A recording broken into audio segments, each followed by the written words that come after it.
Hi, this is Yona from Field Teen Center, and I want to talk about Scouts Honor by Lily Anderson, in which the real badges are the friends we made along the way, and this gang of Girl Scouts is secretly fighting monsters that plague people who aren't even aware they exist. I listened to it as an audiobook on the Libby app. This was one of my most anticipated reads of 2022, and it wasn't quite what I expected, but there's a lot here to enjoy.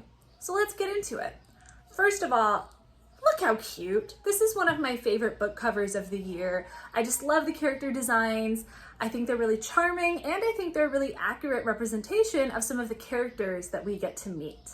Our main character is Prue, who is a former Ladybird Scout. The Ladybird Scouts are best known for serving sandwiches during tests and providing free car washes. What most people don't know is that they are also the last line of defense between humankind and the Mulligrubs, which are these interdimensional bug monsters that are lured into our world by strong emotions, which they feed on. So the Ladybird Scouts are trained in the fine art of serving tea and knitting and also sword fighting and other things like that. Prue's whole family, from her aunt to her mom and her cousin and her grandma, they're all very entrenched in the world of the Ladybirds, which is great because it means they understand the secret society that she's literally not allowed to tell anybody else about. But it also really sucks because they're very nosy and they have strong ideas about what kind of person she should be and what kind of scout she should be. And she feels pretty stifled by their expectations, not just because it's emotionally toxic, but because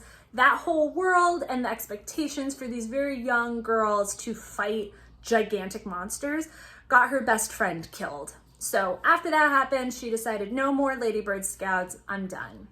However, her controlling mom has engineered the situation in which she has to train a bunch of baby bird scouts for the summer and help them earn their steel and become full scouts. And Prue decides to go along with her mother's plan because by fostering these little baby birds, she can raise in the ranks herself, which will give her access to buying the Tea of Forgetting, which will remove her ability to even see or know about Mulligrubs and let her live a normal life. This is definitely an action-adventure story, but it's got a lot of humor and it focuses a lot on the internal world of the characters and how they're learning to control their own emotions, because Mulligrubs eat emotions and they can get more out of hand if you're stressed out while you're fighting them. Another big theme in this story is the mom's expectations and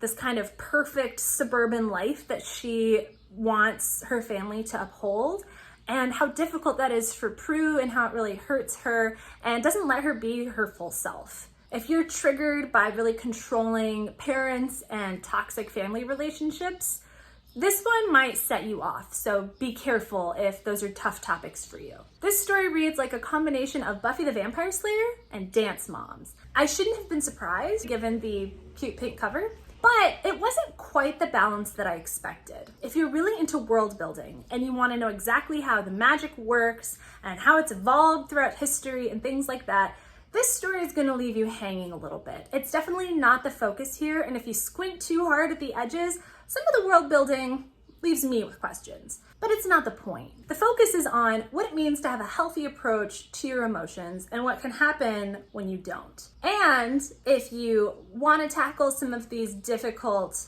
monsters or difficult feelings, it really helps to have some friends on your side who you trust. But if you can let yourself really run with the campiness of this story and have fun with it, it's really fun. I mean, what's not to like about having to pretend to have a dainty tea party and then secretly stabbing monsters with knitting needles while no one is watching?